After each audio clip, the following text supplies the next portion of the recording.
Salut tout le monde, bienvenue dans cette deuxième vidéo consacrée aux 100 séries du Animeland.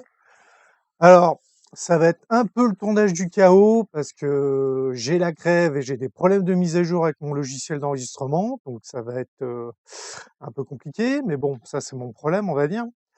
Sinon, pour en revenir, donc, on va attaquer la deuxième colonne. Donc là, on est dans les séries fin Récréa 2, début Club Dorothée, et même pratiquement jusqu'à la fin du Club Dorothée, hein. Pour certaines séries, on commence déjà à arriver sur la fin. Donc, on va s'y mettre tout de suite, pas perdre plus de temps. Alors, Olivier Tom, champion de foot, le 13 octobre 1983. Alors, titre original, Captain Tsubasa, 128 épisodes de 25 minutes. Date de diffusion au Japon, le 13 octobre 1983. Date de diffusion en France, le 5 septembre 1988. Oui. Alors bon, Olivier Tom, pas besoin de le présenter, hein, tout le monde connaît Olivier Tom, ses 3 versions et compagnie. Alors peut-être qu'il faudrait que je fasse une vidéo consacrée à Olivier Tom, parce qu'en fait, il y a des séries d'Olivier Tom qui n'ont jamais été diffusées en France. Il y a une série de 1994, par exemple, le Young Tour, il n'a pas été diffusé en France, par exemple. Donc, il y a tout un tas de petites choses comme ça sur Olivier Tom. Alors là, par exemple, il dit, si vous avez aimé, vous aimerez IQ. Oui, donc, un coup de téléphone et 50 éternuements plus tard, je disais, il recommande IQ, qui est effectivement une série de sport, mais sur le volley. C'est-à-dire que, quitte à faire une recommandation après Olivier Tom, autant mettre une série de foot que de mettre une série d'un autre sport. Enfin bon, bref. On va passer au suivant. Jeanne et Serge. Ah oui, on va continuer dans le sport. 13 avril 1984, titre original Attacker You. 58 épisodes de 26 minutes. Date de diffusion au Japon, 13 avril 84.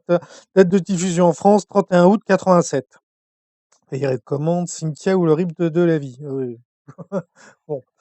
Bon, Jeanne et Serge, j'ai fait 2 vidéos sur sa suite sortie en 2008. Donc, qui sont sur ma chaîne. Donc, je vais pas en parler plus, hein, Ensuite, on passe à Ken le survivant. Oula. Seikimatsu Kyusetsu Detensu Okuto no Ken. Alors, c'est vrai qu'effectivement, on dit toujours uniquement Okuto no Ken, donc apparemment, le nom est quand même beaucoup plus long.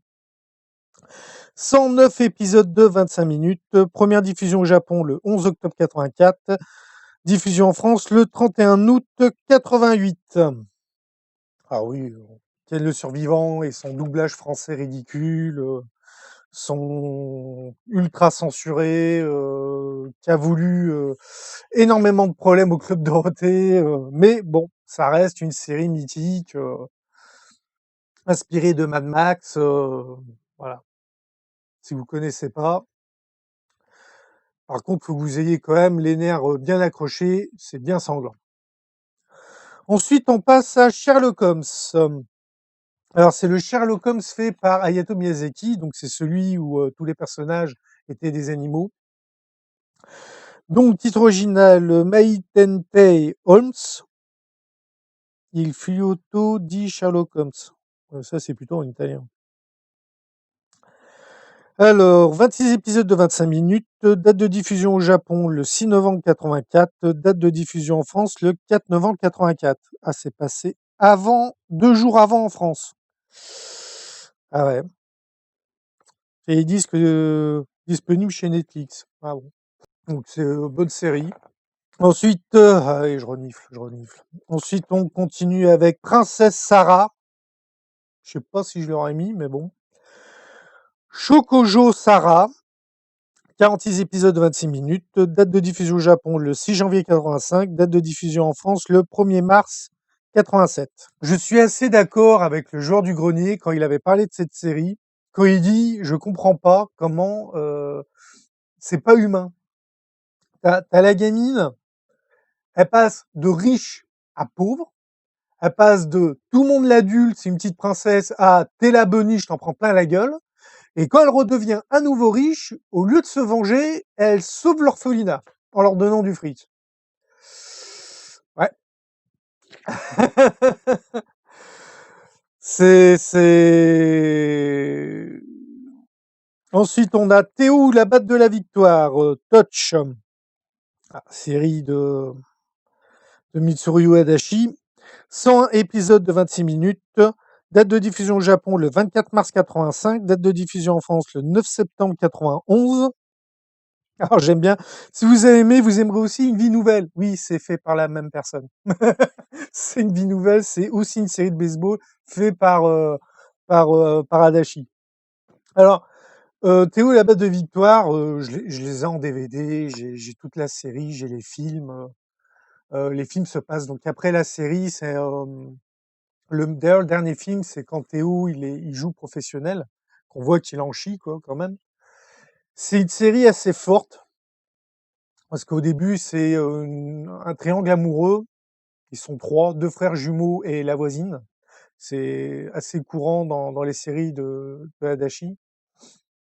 Et donc tu as le bon jumeau qui est gentil, qui est beau, qui est intelligent, qui est le lanceur numéro un de l'équipe de baseball du bahut, que toutes les filles sont après lui.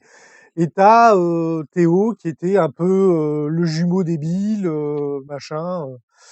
Et quand le gentil jumeau meurt dans un accident de bagnole en se rendant à un match de baseball, alors je vous spoil un peu, mais c'est assez c'est assez rapide, ça arrive quand même assez tôt. Et que tu vois que Théo, bon, qui quand même, il encaisse mal la mort de son frère. Donc lui, il faisait de la boxe à ce moment-là. Et du coup, des fois, il enfile l'uniforme de son frère, puis il va sur le terrain, puis il se met à lancer, et t'as tout le monde, ah, t'es revenu, t'es vivant, t'étais pas mort et tout. Puis il se rend compte, ah non, c'est le frangin débile, donc il lui court derrière, il l'insulte et tout. Sauf qu'il lance aussi super bien. Et donc, bah, il finit par intégrer l'équipe de baseball, et amener l'équipe de son lycée au Kochen, à gagner le Kochen et tout. Alors, il faut savoir qu'il y a une suite qui s'appelle, je crois qu'ils en parlent d'ailleurs, que je dise pas de bêtises, oui voilà, qui est Mix, qui est 30 ans plus tard, où justement les mecs ils disent que ça fait 30 ans qu'ils n'ont pas gagné le Kochen, que depuis que Théo a gagné le Kochen, ils y sont jamais arrivés et tout. C'est aussi une série intéressante. Il faudrait que je fasse une vidéo sur toutes les séries d'Adachi qu'on a eues en France, parce qu'on en a eu quelques-unes en France, et un peu plus en bouquin, parce qu'en manga, on a eu des séries qui n'ont pas été adaptées en animé. Mais ça fait partie de cette série de sport où en fait, c'est du sport réel, il n'y a pas de surenchère technique, mais ce qui est en réalité important, c'est pas vraiment le sport, c'est les histoires d'amour à côté. C'est de la comédie romantique. Ensuite, on passe à Le Collège Fou Fou Fou. Oh là là, j'adore cette série. High School Kimengumi. Alors, 96 épisodes de 26 minutes. Date au Japon 12 octobre 85. Date en France 8 novembre 89. Alors, déjà, le problème, c'est que quand ils disent 96 épisodes de 26 minutes, on les a pas tous en France. Il y a des épisodes qui n'ont pas été doublés. Parce que d'ailleurs, il y a le fameux épisode où t'as Red et Joyeux Loufoque qui, d'un seul coup, se remet l'armure de Pégase et te fait un Pegasus Ryuseiken. Enfin bon, c'était une série qui était très parodique. C'était vraiment un gros délire. On a eu le manga en France. Alors, je crois qu'il doit plus être édité, par contre. J'ai eu la chance de le lire. Et quand tu lis la fin du manga, ah, ça se finit comme ça. C'est un peu la fin qui te tacle. T'es là, non, ça peut pas finir comme ça et tout. Mais c'est une série, j'ai le coffret VHS. Alors, vous allez voir, le coffret VHS, je crois que ça doit être l'un des rares coffrets que j'ai pas réussi à regarder en une fois. J'étais tellement mort de rire que j'étais obligé d'arrêter. Des fois, j'ai dû mettre 3 semaines, je crois, à regarder à toutes les cassettes parce que je rigolais tellement qu'il fallait que j'arrête, que j'attende 2-3 jours que ça passe, parce que rien que d'y repenser, je rigolais. C'est une série, si tu veux te marrer, il y a rien de mieux que Le Collège Fou Fou Fou. Suivant, Dragon Ball. Bon, pas besoin de présenter Dragon Ball quand même. Alors Dragon Ball, qui est original Dragon Ball, 153 épisodes de 25 minutes. Date de diffusion au Japon le 26 février 1986. Date de diffusion en France le 2 mars 89, donc Dragon Ball de Akira Toriyama. Alors attention, j'ai dit Dragon Ball, pas Dragon Ball Z. On parle bien de Dragon Ball, de quand il est petit.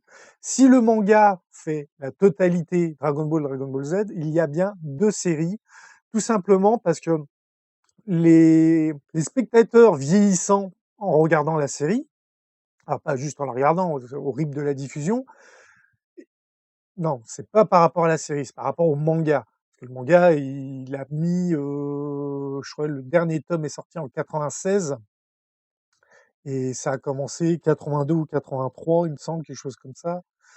Non, peut-être un petit peu après, mais donc il y a un petit peu plus de 10 ans de sortie et donc on a le droit à la fameuse coupure d'entre 2 âges avec modification dans le manga. C'est-à-dire que quand tu as, Goku, ado qui se marie, tu as une coupure d'à peu près, 5 ans, je crois, quelque chose comme ça. Alors moi, je sais ce que certains sont en train de se dire. Oui, comme dans One Piece, quand ils font la coupure pendant 2 ans, ou comme dans Naruto, quand ils font la coupure entre Naruto et Naruto Shippuden, il se passe 2 ans et demi. Non, non, c'est Dragon Ball qui a inventé le concept, hein. L'archétype du shonen, c'est Dragon Ball qui a mis en place les codes. Tous ceux qui ont suivi derrière ont copié Dragon Ball, au niveau de la structure. C'est, voilà, il mérite sa place dans le classement, c'est le classique, c'est le number one, c'est celui qui a tout mis en place. Après, on aime ou on n'aime pas, c'est toujours pareil. Mais, voilà. Alors, il y a Brigitte Lecordier, qui est la doubleuse française de Sangoku, qui a sa chaîne YouTube. Je vous conseille d'y aller parce que sa première vidéo, c'est une interview, d'elle-même réalisée par Bob Lennon. Et elle explique dans cette interview que quand ils ont doublé les premiers épisodes, ils croyaient que l'héroïne de la série, c'était Bulma. C'est-à-dire que les doubleurs, on leur explique pas le scénario, rien, ils se pointent devant l'écran, ils balancent les phrases, ils savent que dalle. Et il leur a fallu, je sais plus combien d'épisodes avant de se rendre compte que c'était pas Bulma l'héroïne, quoi. C'est pour dire à quel point, quand on dit que les doublages français sont à la ramasse, c'est pas pour rien. Ensuite, oula, un monument encore. Juliette, je t'aime. Maison et coucou. J'ai même pas besoin de regarder le titre original, je le connais. 96 épisodes de 26 minutes. Diffusion au Japon le 26 mars 86. Diffusion en France le 5 septembre 88. Alors, Maison et coucou, c'est, alors, que je retrouve le nom de l'acteur. Donc, c'est ça, Rumiko Takahashi, il me semble, qui est l'auteur. Donc, si je dis pas de bêtises, voilà. Donc, si je dis pas de bêtises, l'auteur de Maison et Coucou est aussi l'auteur de Lamu, pour ceux qui connaîtraient. J'en parlerai une autre fois. Et donc, la version française, elle a aussi été pas mal hachée, avec, vous aviez la mère de famille qui habite l'immeuble, elle est bourrée à la limonade. En fait, sur la bouteille, ils écrivaient limonade pour traduire ce qui était écrit en japonais, alors qu'en fait, c'était du saké, hein. Elle se bourrait la gueule à longueur de journée. Les métiers de certains personnages avaient été changés. Parce que tu prends la rousse, elle bosse dans un bar. Ils disent oui, bah elle est serveuse. Non, elle n'est pas serveuse, elle est hôtesse. Ça n'a rien à voir. Donc il y a tout un tas de choses. Maison Ikoku, c'est une grosse histoire d'amour. Enfin, moi, c'est Juliette, je t'aime. Ouais, je le mettrais aussi, parce que c'était vraiment une série qui a marqué son époque. Ensuite, on passe les Chevaliers du Zodiaque, Senseiya. 114 épisodes de 25 minutes. Date de diffusion au Japon le 11 octobre 86. Date de diffusion en France le 6 avril 88. Ils mettent quoi à la place? Vous aurez aimé Shurato. Oui, Shurato fait partie de ces animes où les personnages mettent des armures pour utiliser leurs pouvoirs. Donc oui, effectivement, on peut mettre Shurato. Le manga s'est vendu à plus de 35 millions de copies. Alors, il y a beaucoup de choses à dire sur Senseiya. Faudrait que je fasse une vidéo sur Senseiya, mais que je la fasse pas tout seul, que je fasse venir quelqu'un qui est vraiment passionné de Senseiya. Parce qu'il y a beaucoup d'autres séries qui ont suivi. Alors, il y a des suites, il y a des spin-offs, il y a tout un tas de choses et j'ai pas trop suivi. Parce que Senseiya, j'aimais bien, mais j'aimais bien, mais sans plus. C'était, vraiment à l'époque, tu avais les fans de Dragon Ball, tu avais les fans de Saint Seiya. C'est vrai que je préférais Dragon Ball à Saint Seiya, mais c'est surtout que Saint Seiya, ce qui m'énervait, c'est le mec qui perd 50 litres de sang, il se relève même pas mal. Ça m'horripilait, il y avait pas mal de choses qui me gonflaient un peu dans Saint Seiya. Mais par contre, j'adore l'arc Poséidon, alors qu'il y a beaucoup de gens qui crachent dessus parce que, bah, je crois il fait 12 épisodes, quelque chose comme ça. Attends, ils utilisent les armes du chevalier de la balance.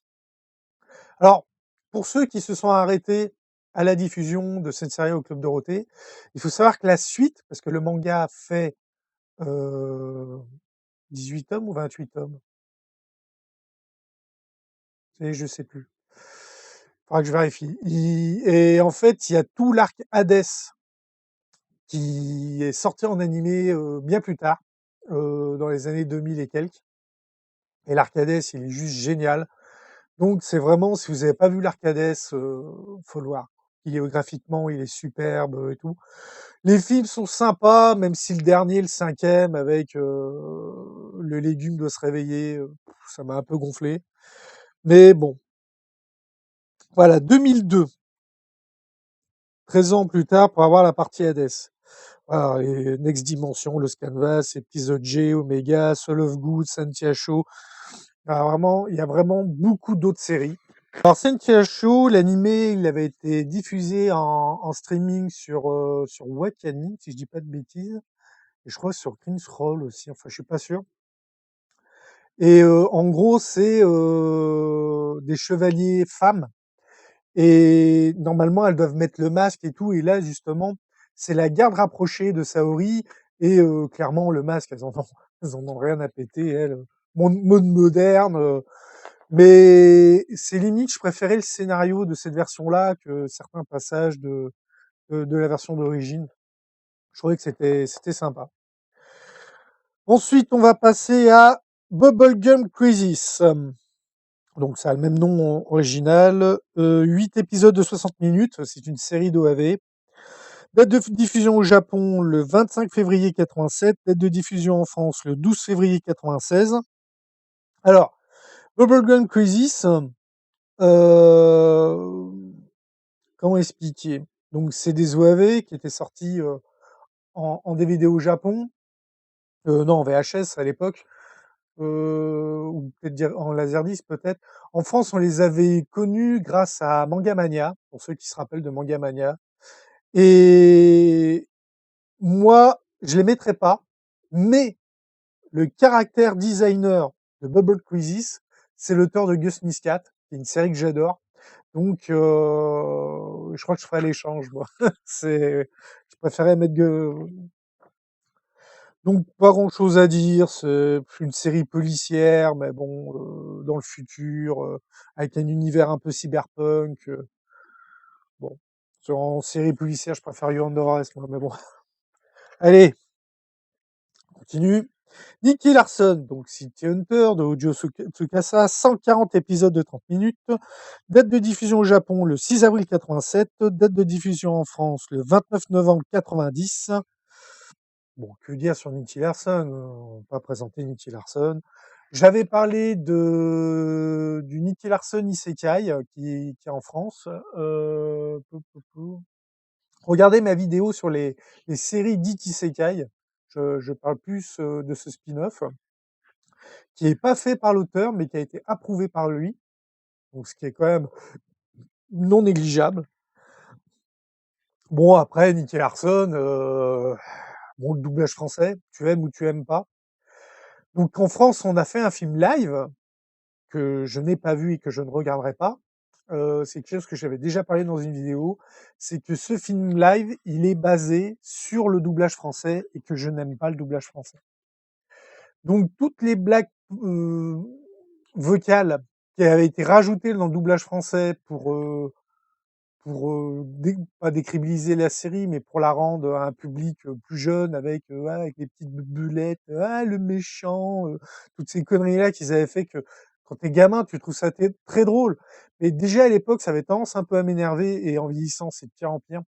Et quand j'ai vu la série en version originale, quand je regardais les films qui sont sortis, que je les regardais en version originale, que tu as Nicky Larson, c'est un univers qui est quand même assez sombre. Normalement, le seul élément comique, c'est Ryu Saoba, c'est Nicky Larson, avec le fait qu'il court après les filles et compagnie. C'est le seul élément comique. Tout le reste, c'est sombre.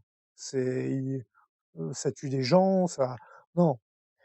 Et bien sûr, Laura avec sa massue, donc qui s'appelle I- Hikaru, je crois, si je me souviens bien en japonais, elle s'appelle Hikaru ou Hikari.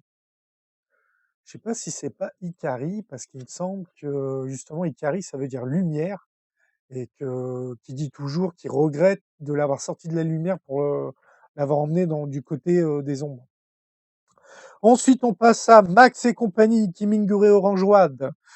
48 épisodes de 26 minutes, date de diffusion au Japon le 6 avril 87, date de diffusion en France le 14 mai 90. Alors, l'auteur vient de mourir récemment. Ça fait moins d'un mois, qu'au moment où je tourne cette vidéo, ça fait moins d'un mois que l'auteur de Max et compagnie est mort. C'est une série que j'adore depuis le début de la création de la chaîne.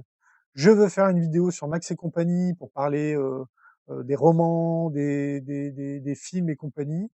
Que pareil, que je ne la ferai pas seul, je la ferai avec quelqu'un qui adore comme moi cette série. Donc c'est aussi pour ça que j'ai acheté du matériel pour tourner en extérieur, on va dire, parce que je peux pas forcément faire venir les gens chez moi pour tourner les émissions. Donc c'est des choses qui sont prévues à l'avenir sur la chaîne. Donc je reviendrai sur Max et compagnie. C'est vraiment une série qui mérite d'énormément approfondir dessus et qui du coup a énormément de spoil. Il faut savoir qu'en France, il existe 2 coffrets DVD. Il y a le coffret DVD qui est, on va dire, la version télé avec toute la censure que la série avait connue en France. Et il y a la version non censurée. Alors, ils disent non censurée, mais en réalité, on a 80% des scènes. On n'a pas 100% des scènes, on a 80% des scènes. Donc, il y a quand même un épisode entier qui a été supprimé. C'est juste pour dire à quel point il y a eu des coupes. En fait, bon, c'est quelque chose que je voulais parler plus dans la vidéo spéciale, mais j'en parlais un peu là. Dans l'épisode censuré, une de ses sœurs, une des jumelles, l'hypnotise sans vraiment le vouloir. Et parce qu'au début, elle fait genre qu'elle a un pouvoir, qu'elle a le pouvoir d'hypnotiser, mais sans vraiment y croire. Et en fin de compte, ça marche, elle hypnotise son frère. Sauf qu'au lieu qu'il ne suive que les ordres de sa sœur qui l'a hypnotisé, il suit les ordres de n'importe qui. N'importe qui lui donne un ordre, il le fait. Et du coup, il y a ces 2 potes qui sont des gros pervers, qui l'amènent à un défilé de mannequins et qui lui disent oui, faudrait que qu'on arrive à faire des photos sous les jupes des mannequins, parce que voilà, c'est 2 gros pervers. Et du coup, il utilise ses pouvoirs pour soulever les jupes des mannequins pour que les mecs puissent prendre des photos. C'est, vous allez me dire, ouais, ils auraient pu juste couper ça, mais en fait, non, il se passe plein d'autres choses dans l'épisode. Donc, j'ai compris pourquoi ils avaient coupé tout l'épisode, parce que ils l'auraient pratiquement réduit de moitié au moins. Mais non, c'est une série qui aura son émission consacrée, hein. Donc si toi, la personne avec qui je dois faire la vidéo là, tu regardes l'émission, hein, oublie pas de me rappeler qu'on s'organise un peu. Ensuite, nous avons Gunbuster. Alors là, dans les séries de mecha, science-fiction, Gunbuster, il a sa place. Donc Top One Nerae Gunbuster, 6 épisodes de 25 minutes. Et oui, c'est des EAV. Diffusion au Japon le 7 octobre 88, diffusion en France le 2 août 99. Alors, Gunbuster, c'est une série qui a été faite par la Gainax. Alors, vous êtes peut-être certains, ça va vous dire quelque chose, d'autres non. Ensuite, bah, c'est simple. Après Gunbuster, ils ont fait Evangelion, et après Evangelion, ils ont fait, que j'en rappelle du nom, l'autre avec ses gigadrilles, Duren Lagann. Rien que déjà, avec ces 3 titres, il y en a au moins un que vous devez connaître. Ah, ils ont fait d'autres séries, hein, je vous rassure. Qu'est-ce qu'ils disent comme recommandation? Knight of Sidonia. Ah ouais, c'est vrai que Knight of Sidonia, c'est bien, mais faut aimer le graphisme, hein. C'est un graphisme qui est un peu style cel shading au niveau des personnages et des mechas, mais c'est une bonne série aussi.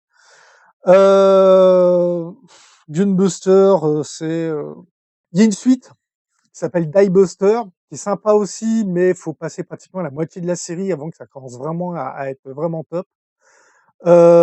Surtout qu'elle fait raccord avec la première série. Si vous la regardez en entier, vous verrez le rapport avec la première série. Il y a un film, mais qui s'appelle Gunbusters versus Diebuster, mais en réalité, c'est des versions comprimées des OAV. Donc, vaut mieux regarder les OAV en entier. C'est beaucoup mieux. Par contre, je vous préviens tout de suite, le 6e épisode de Gunbuster est en noir et blanc. Ça va peut-être vous paraître surprenant, mais il y a une raison, c'est lié au scénario. Mais je peux dire que la première fois que je l'ai vu, je me rappelle, je l'avais vu sur Manga, il me semble, et j'étais là, ouais, qu'est-ce qui se branle, c'est en noir et blanc, qu'est-ce qu'ils ont foutu et tout. Non, non, c'est comme ça d'origine, il a été fait comme ça. Alors ensuite, nous continuons avec Ranma 1/2. Bon, c'est pareil, Ranma 1/2, on présente pas Ranma 1/2. Donc, titre original, Ranma 1/2, 161 épisodes de 25 minutes. Date de diffusion au Japon, le 15 avril 89. Date de sortie en France, le 25 septembre 92. Alors voilà, par exemple, Ranma 1/2, c'est le même auteur que Juliette, je t'aime, pour vous dire à quel point le truc n'a rien à voir. Alors, on pourrait considérer Ranma 1/2 comme dans les premières séries de type harem. C'est vrai qu'à l'époque, ça se faisait pas trop encore. Parce que, après tout, à la base, il est fiancé donc avec Adeline Akane en japonais, pour des raisons, bah, en fait, c'est leurs parents qui ont décidé pour eux, ils ont pas le choix. Mais sauf que son père, l'a un peu fiancé à d'autres aussi, puis il y en a qui sont tombées amoureuses de lui. Résultat, il y a au moins, le nombre de filles qui lui courent après et de mecs, puisque ceux qui connaissent pas Ranma 1/2, c'est un garçon qui pratique les arts martiaux et qui est tombé dans une mare enchantée, qui est la mare de la fille noyée. Et en fait, au contact de l'eau froide, il se transforme en fille, et au contact de l'eau chaude, il redevient un garçon. Donc on suit ses aventures avec changement de sexe et compagnie. Son père aussi est maudit, lui, il se transforme en panda, par exemple. Alors, c'est pareil, beaucoup de choses ont été censurées dans la version française. Si vous voulez connaître la fin, faut lire le manga, qui fait quand même 35 tomes, 35 ou 38? 35, il me semble, enfin bon, je vérifierai. Et encore, si on peut appeler ça une fin. Et il y a des petites choses qu'on voit dans le bouquin qui fait un peu rire, c'est que comme il a le réflexe garçon, tu vois, par exemple, il pleut, c'est de l'eau froide, il se transforme en fille, il rentre, il enlève ses fringues, il prend une serviette, il se sèche. Rien de spécial. Et du coup, tu le vois qu'il est là, torse nu, avec juste la serviette qui pend devant les seins, du coup, vu qu'il est en fille, et que t'as Adeline qui est là, ouais, couvre-toi, t'as les seins à l'air, machin, tout. Et lui, il est là, ouais, mais moi, dans ma tête, je suis un mec, il y pense pas. Et en même temps, t'as une contradiction, parce que il y a un moment, il se retrouve dans la salle de bain en même temps que elle. Du coup, il la voit toute nue. Donc, elle bloque. Et lui, il est là, il la regarde. Et il fait, tu sais, quand je me transforme en fille, mes seins sont plus gros que les tiens, ça me fait rien du tout. Ça me fait aucun effet. Du coup, elle se vexe encore plus. Et t'es là, tu te marres, c'est un élément comique parce que effectivement, les seules fois où il se transforme en fille de sa propre volonté, parce que ça l'arrange, en général, c'est soit pour un combat où il a besoin de plus de vitesse que de force, parce qu'en fille, il est plus rapide et en garçon, il a plus de force physique, ou pour aller bouffer des gâteaux dans un salon de thé, parce que en garçon, ça craint, mais en fille, il y a pas de problème. C'est que des conneries comme ça. Enfin, c'est très très marrant, mais c'est vrai que pour moi, Ranma 1/2, ça doit être une des premières séries que j'ai vues que je pourrais considérer, 92 en France, ouais, c'est une des premières séries que j'ai vues que je pourrais considérer comme étant un type harem, mais bon. Ensuite, nous avons Dragon Ball Z, voilà, on en parlait déjà avant. Donc 291 épisodes de 24 minutes, au Japon, hein, parce qu'en France, ils étaient plutôt 19 minutes avec la censure. Date de diffusion au Japon, 26 avril 89. Date de diffusion en France, 24 décembre 90. Et il recommande quoi à la place? Naruto? Euh... Oui, mais s'il y a bien un grand fan de Dragon Ball dans les mangakas, c'est bien Oda, l'auteur de One Piece. Donc, je crois qu'en recommandation, j'aurais plus mis One Piece que Naruto pour Dragon Ball Z, mais bon, c'est comme ils veulent. Bon, bah, alors, moi, ce que je vous conseillerais pour Dragon Ball Z, c'est de voir la version Kai, qui est une version remasterisée de Dragon Ball Z, mais où ils ont supprimé tous les épisodes hors série, les épisodes fillers. En fait, savoir, c'est que quand un animé est fait en même temps que le manga, pour pas que l'animé dépasse le manga et du coup spoil l'histoire, on crée des épisodes avec une histoire propre. Alors des fois l'histoire est inventée par les scénaristes du studio et parfois c'est l'auteur qui a fait le scénario. C'est pour ça que vous avez des gros écarts de qualité dans les fillers. Vous avez des fillers qui sont très bien et bien souvent c'est l'auteur qui a écrit le scénario. Mais il y a des fois des scénarios internes qui sont très bien aussi. Et donc cette version Kai supprime tous les épisodes fillers, ce qui fait qu'au lieu de 291 épisodes, il y en a 100 et quelques. Alors, vous pourrez se dire: «Waouh, ça fait quand même une sacrée différence». Oui, oui, il y a une sacrée différence. Par contre, je me rappelle plus, je vérifierai, je rajouterai au montage. Il me semble que la troisième partie avec Boubou n'y est pas dans les Kai, mais je suis pas sûr. Je vérifierai. Ensuite, nous avons Patlabor. Alors, Patlabor. Alors, Patlabor, Kido Keizatsu Patlabor, 31 épisodes de 25 minutes. Date de diffusion au Japon le 11 octobre 89. Date de diffusion en France le 1er avril 92. Alors, Patlabor s'inscrit dans la série des Real Mecha. C'est quelque chose que j'avais déjà parlé avec Gundam. En fait, Gundam a lancé ce qu'ils appellent les Real Mecha, c'est-à-dire un robot piloté, mais avec une taille plausible. Alors, taille plausible, en gros, c'est entre 5 et grand maximum 20 mètres. Vous prenez Goldorak, c'est du robot géant. Goldorak, voilà, les robots géants, c'est genre entre 30 et 100 mètres, je crois, quelque chose comme ça. Et donc, les Real Mickey, enfin, j'ai un très mauvais accent anglais, donc je vais pas insister.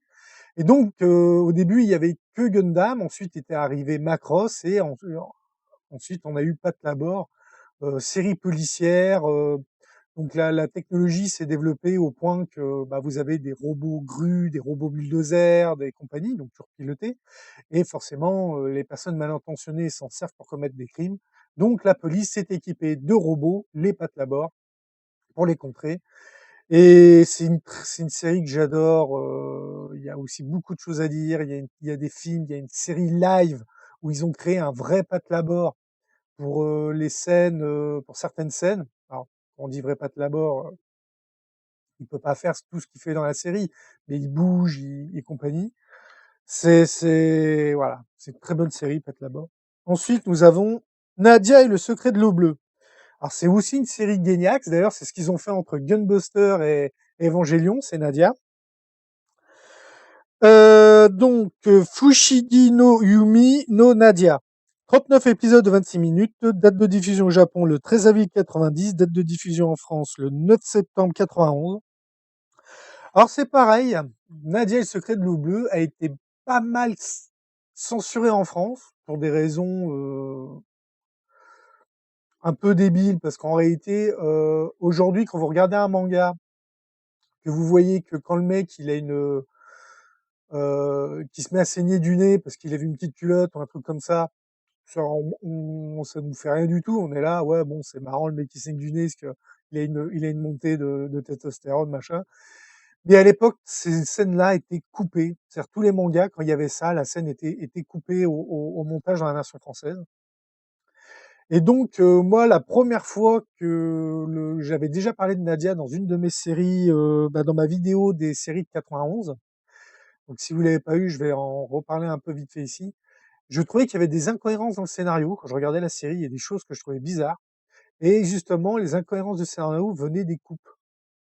Et du coup, parce que comme ils coupaient, bah, pour attacher le wagon, ils modifiaient deux, trois trucs dans les dialogues, et ça a créé certains trous dans le scénario. Par exemple, voilà, l'épisode 34 n'est jamais passé en France, car c'est un épisode musical. Bon, par exemple. Et comme ils n'avaient pas les droits sur la chanson, ils ont supprimé l'épisode, pour vous dire. Voilà, une fois, j'ai vu une version complète de Nadia, donc je l'ai vue 2 fois. La première fois, c'était sur Game One, parce qu'à l'époque où Alex Pilot travaillait sur Game One, il avait réussi à obtenir le droit de refaire le montage de Nadia, de rajouter les scènes qui avaient été coupées. Mais comme ça coûtait trop cher de refaire le doublage, parce que du coup les scènes coupées n'étaient pas doublées. Donc vous regardiez un épisode qui était en français, puis d'un seul coup vous aviez un passage qui durait 10 secondes qui était en japonais, sous-titré français, c'était une scène coupée. Donc je l'avais vu sur Game One, puis après je l'ai vu sur No Life, puisque Alex Pilot était directeur des programmes sur No Life et qu'il faisait partie des créateurs de la chaîne. Il l'avait diffusé sur No Life. Voilà, c'est toujours pareil, les chaînes spécialisées, on fait tout pour les détruire et après on s'étonne qu'on n'a plus rien. Ensuite, on continue avec les chroniques de la guerre de Lodos. Lodos Tusenki, 13 épisodes de 25 minutes. Alors effectivement, je crois que c'était quand même plus de l'OAV, mais c'est ça, c'est les OAV. Diffusion au Japon le 30 juin 90, diffusion en France le 25 septembre 94. Si vous devez faire une liste des séries d'animation japonaises qui constituent les séries classiques fondatrices de la fantasy dans le manga, vous aurez les chroniques de la guerre de Lodos. Et ça a même été très loin parce que moi je me rappelle avoir vu des films américains de fantasy qui avaient des scènes qui étaient à l'image près des scènes qui venaient des chroniques de la guerre de Lodos. Pour dire à quel point cette série a vraiment eu de l'affluence. Pareil, c'est une série à voir. Alors le problème, c'est qu'il y a donc là, c'est la série, la première série, il y a eu d'autres séries. Les autres séries, je les ai pas aussi bien aimées. Vous avez en France, on avait eu le manga Les Chroniques de Lodos, le Chevalier héroïque, par exemple, qui est censé être la suite. Vous verrez, il y a vraiment le guerrier, le nain, l'elfe, le voleur, le prêtre, enfin, vous croyez, vous avez l'impression de voir en fait du Donjon et Dragon, tout simplement. C'était vraiment. Et par contre, qualité graphique superbe, Chronique de la guerre de Lodos. Ensuite, on continue avec Sailor Moon. Alors, Bishojo Senshi Sailor Moon, 200 épisodes de 30 minutes, date de diffusion au Japon le 7 mars 92, date de diffusion en France le 23 décembre 93. Alors, Sailor Moon, je vais pas continuer parce que j'ai une vidéo de prévue sur Sailor Moon suite à la sortie de l'édition Eternal et que mon libraire a pas été livré, donc du coup je l'ai pas encore. Donc c'est pour ça que j'ai pas encore fait l'émission. Où là, je parlerai des différences dans les 3 éditions qu'on a connues en France. Parce qu'on a vous avez l'édition Glénat, vous avez l'édition Deluxe chez Pika et maintenant l'édition Eternal. On en sait un peu plus sur le futur film justement Eternal. Il y a beaucoup de choses à dire sur Sailor Moon. Donc je reviendrai dessus dans une autre vidéo consacrée à Sailor Moon. Ensuite, alors, Shin-Chan.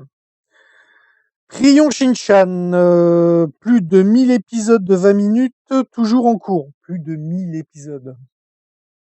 Diffusion au Japon le 13 avril 92, diffusion en France le 31 août 2002. Oui, ça correspond parce que c'est 2002, c'est à l'époque où j'ai eu le câble et que à l'époque j'avais Fox Kids, qui est plus tard devenu Jetix et qui après je crois a changé de nom encore. Et ça m'arrivait de voir des épisodes de Shin-Chan, série pour enfants. Honnêtement, moi, elle y serait pas cette série.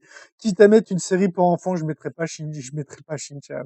Je ne comprenais pas parce qu'on voyait un gamin faire les pires conneries possibles. Comment on peut faire une série pour enfants où on voit un gamin faire que des conneries et toujours s'en sortir. C'est un peu comme Denis la Malice ou des choses comme ça. C'est une série que pour moi, c'est pas un bon exemple. En plus, graphiquement, c'est un peu spécial. Non, non, non, Shin-Chan, non, je pourrais pas. Alors ensuite, réincarnation, Please Save My Heart. Titre original, Boku no Shikyu o Mammoth. Oui. Donc c'est des OAV, 6 épisodes de 30 minutes, date de diffusion au Japon le 17 décembre 93, date de diffusion en France mai 96. Alors, je vais pas en dire plus parce que c'est une série que je me rappelle avoir vue, mais que j'ai survolée et qui est pas du tout mon kiff. Donc, clairement, c'est une série que moi je mettrais pas. Mais parce que voilà, j'ai pas super aimé. Ah, ensuite, on continue Slayers.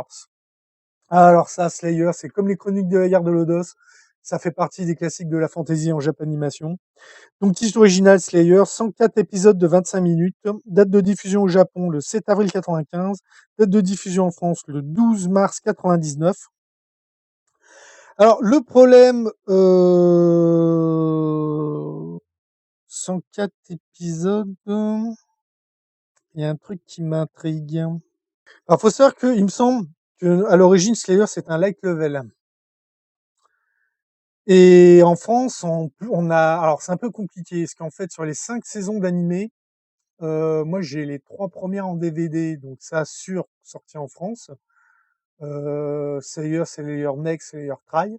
Mais il y avait donc quatrième et cinquième saison, Slayer Evolution et la cinquième saison, Slayer Evolution R. Et je suis pas sûr qu'ils sont sortis en France, ceux-là. J'ai pas réussi à les, j'ai pu voir, j'ai vu Révolution, mais j'ai pas vu Evolution R. J'ai vu Révolution, mais pas Evolution R. La cinquième saison, j'ai pas réussi à la voir. Il existe en France en manga le Slayer Aqua. C'est un coffret en plus qui est sympa aussi. Mais voilà, la sorcière, routine, planche à pain, mais à chaque fois que tu en fais la réflexion, tu te prends un sort, tu te prends une boule de feu dans la gueule. Capable de lancer le Dragon Slay, qui est genre l'un des sorts les plus puissants qui existent, au point que tu dois compter sur les doigts d'une main le nombre de personnes qui ont été capables de le lancer. Et ça, c'est pas encore sa technique la plus puissante. C'est très, très drôle. C'est une série, tu te marres, je me lasse jamais de la regarder. Série à voir. Ensuite, on continue avec Néon Genesis Evangelion.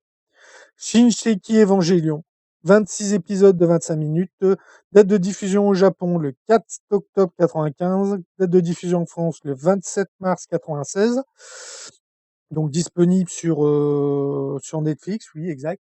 Alors, bon, c'est pareil. Evangelion, il y a beaucoup de gens qui n'ont pas aimé la série parce que ou qui l'ont, alors c'est un peu compliqué.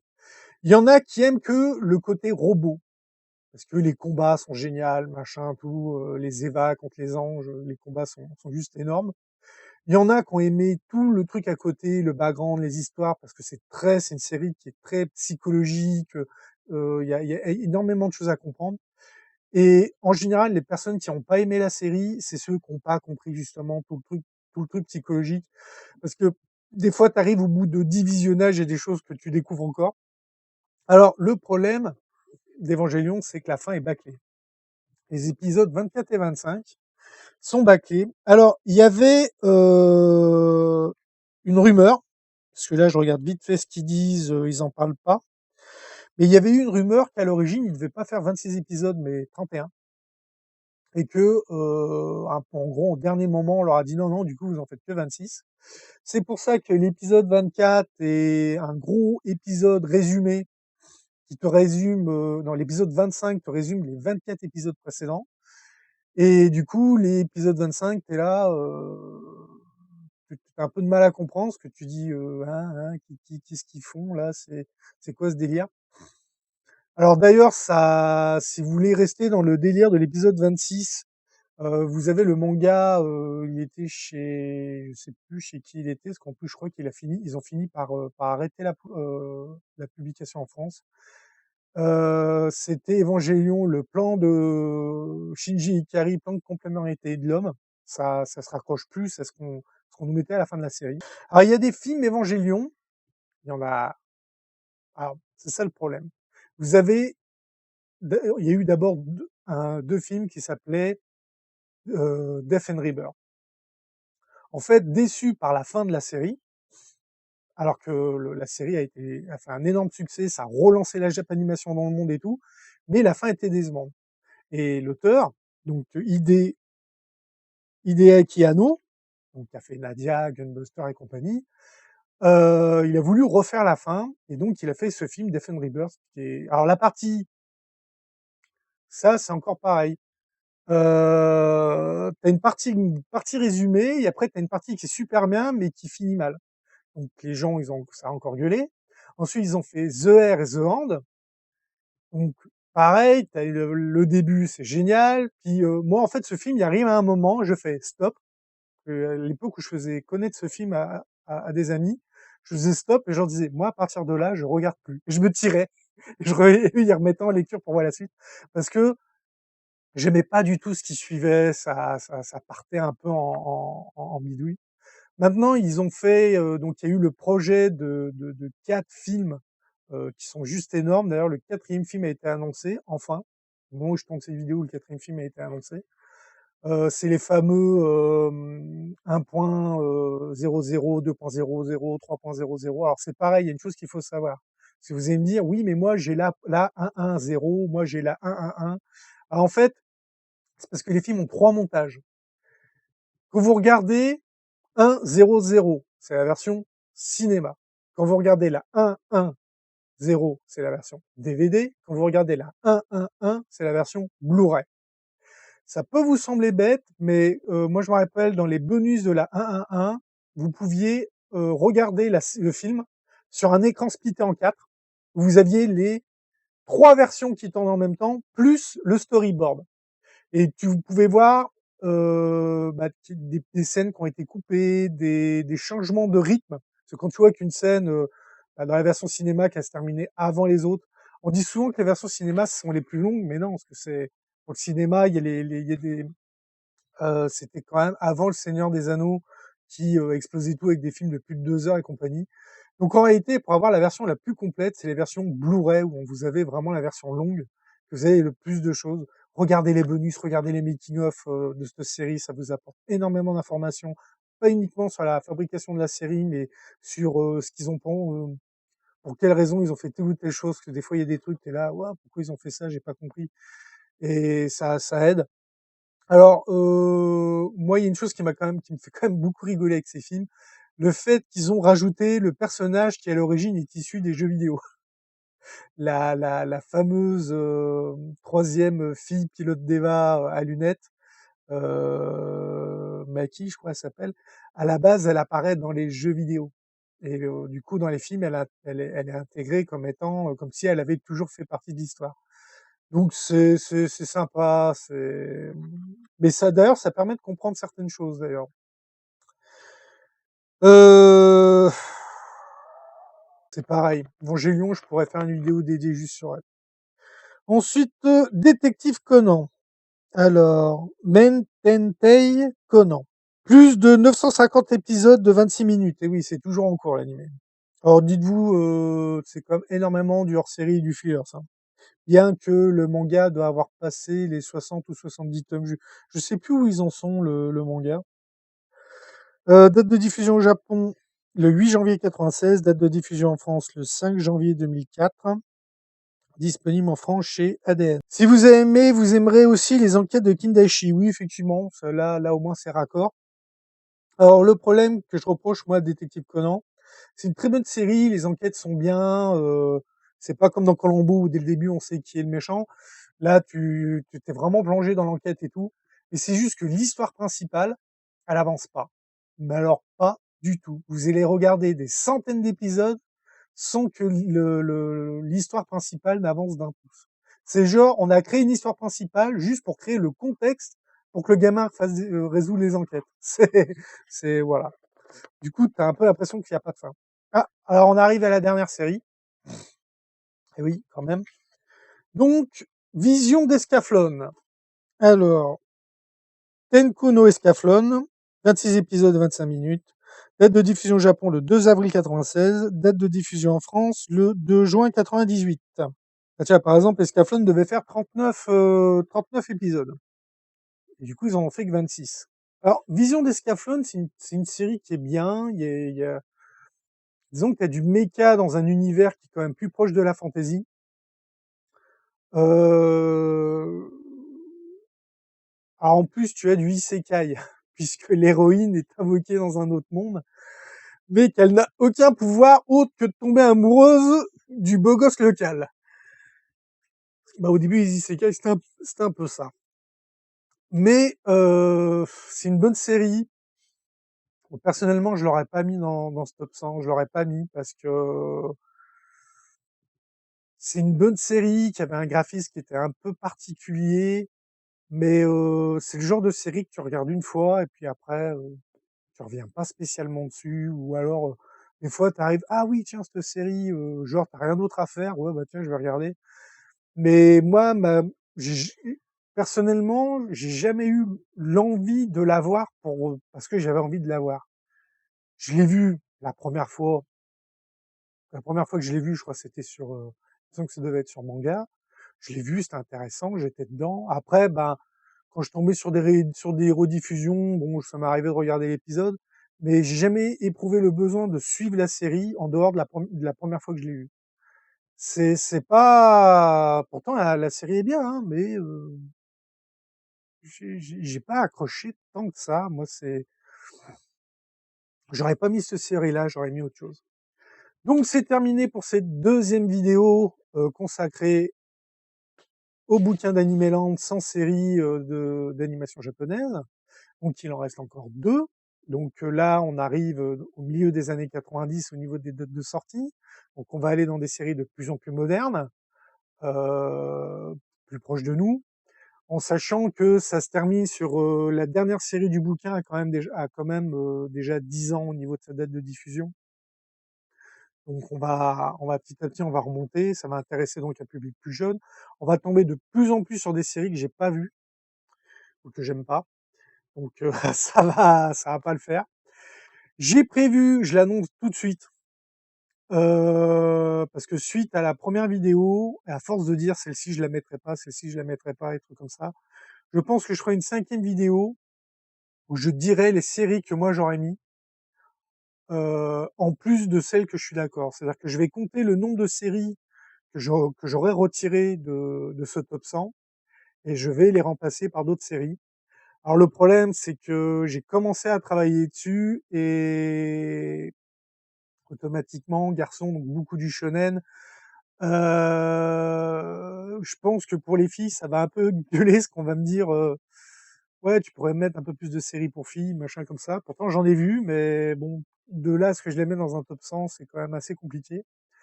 Je vais pas m'amuser à dire j'enlève celle-là pour mettre celle-là, parce que je pense que si vous regardez les 4 vidéos que je vais faire, chaque fois si la série me plaît pas, je vais le dire. Et le problème, c'est que ça m'obligerait à dire j'enlève celle-là qui est de tel style, qui parle de telle chose, donc faut que je mette une série qui parle d'à peu près la même chose.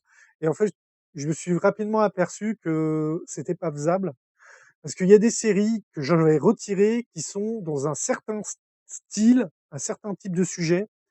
Et en fait, voilà, j'aime pas ce type de sujet, et donc du coup, j'ai rien pour remplacer dans le même genre.